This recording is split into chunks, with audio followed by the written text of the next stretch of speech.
Hello, buddy.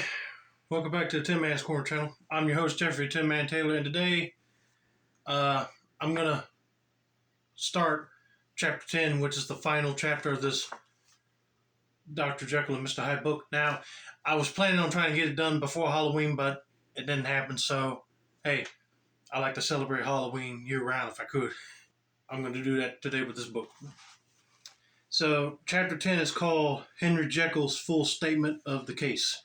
I already looked ahead, and it's got 7, 8 pages, I guess. So I might end up doing maybe 2 parts with this chapter, but without further ado, let's get into it, shall we? I was born in the year 18 to a large fortune, endowed besides with excellent parts, inclined by nature to industry, fond of the respect of the wise, and good among my fellow men. And thus, as might have been supposed, with every guarantee of an honorable and distinguished future, and indeed the worst of my faults was a certain impatient gaiety of disposition, such as has made the happiness of many, but such as I found it hard to reconcile with my imperious desire to carry my head high and wear a more than commonly grave consciousness before the public. Hence it came about that I concealed my pleasures, and that when I reached years of reflection and began to look round me and take stock of my progress and position in the world, I stood already committed to a profound duplicity of my life. Many a man would have even blazoned such irregularities as I was guilty of, but from the high views that I had set before me, I regarded and hid them with an almost morbid sense of shame. It was thus rather the exacting nature of my aspirations that any particular degradation in my faults that made me what I was, and with even a deeper trench than in the majority of men, severed in me those providence of good and ill which divide and compound man's dual nature. In this case, I was driven to reflect deeply and invertedly on that hard law of life which lies at the root of religion, and is one of the most plentiful springs of distress. Though so profound a double dealer, I was in no sense a hypocrite. Both sides of me were in dread earnest. I was no more myself when I laid aside restraint and plunged in shame, than when I labored in the eye of day at the furtherance of knowledge, or the relief of sorrow and suffering.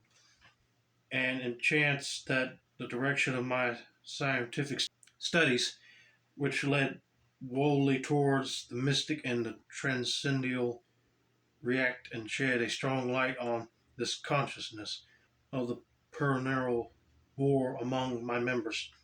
With every day, and from both sides of my intelligence, the moral and the intellectual, I thus drew steadily near to that truth, by whose partial discovery I have been doomed to such a dreadful shipwreck, that man is not truly one, but truly two.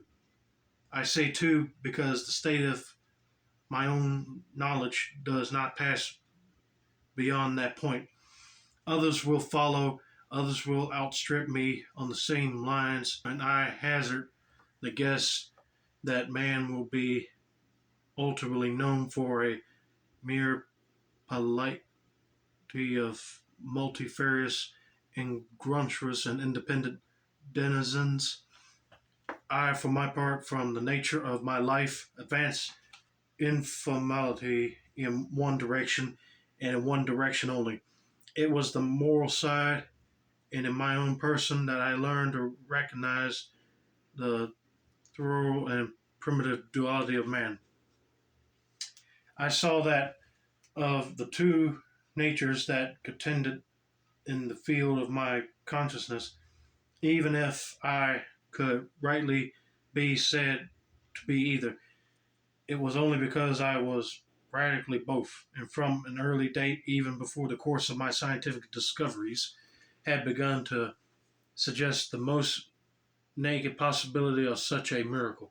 I had learned to dwell with pleasure as a beloved daydream on the thought of the separation of these elements. And each, I told myself, could but be housed in separate identities. Life would be relieved of all that was unbearable. The unjust might go his way, delivered from the aspirations and remorse of his more upright twin, and the just could walk steadfastly and securely on his upward path, doing the good things in which he found his pleasure, and no longer exposed to disgrace and penance by the hands of this extraordinary evil. It was the curse of mankind that these incongruous faggots were thus bound together, that in the agonizing womb of consciousness these polar twins should be continuously struggling. How then were they disassociated?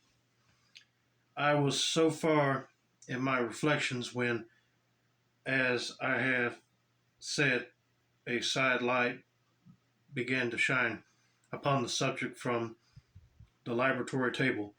I began to perceive more deeply than it has ever yet been stated. The trembling, immaterially mist-like transcendence of the seemingly so solid body in which we walk or retire. Certain ages I found to have the power to shape and to pluck back that freshly vestment, even as a wind might toss the curtains of a pavilion, for two good reasons. I will not enter deeply into this scientific branch of my confession. It's showing Dr. Jekyll just looking down while he's got Mr. Hyde on his conscience. First, because I have been made to learn that the doom and the burden of our life is bound forever on man's shoulders, and when the attempt is made to cast it off, it but returns upon us with more unfamiliar and more awful pressure. Second, because, as my narrative will make, alas, too evident, my discoveries were incomplete. Enough then that I not only recognized my natural body for the mere aurora and effulgence of certain of the powers that made up my spirit, but man, aged, took upon a drug by which these powers should be dethroned from their supremacy, and a second form and conscious substitute, none the less natural to me because they were the expression and bore the stamp of lower elements in my soul. I hesitated long before I put this theory to the test of practice. I knew well that I risked death for any drug that so potently controlled and shook the very fortress of identity by the least scruble of an overdose, or at the least inopportunity of expedition, utterly blot out that immaterial tabernacle which I looked to it to change. But the temptation of a discovery so singular and profound at last overcame the suggestions of alarm. I had long since prepared my tincture.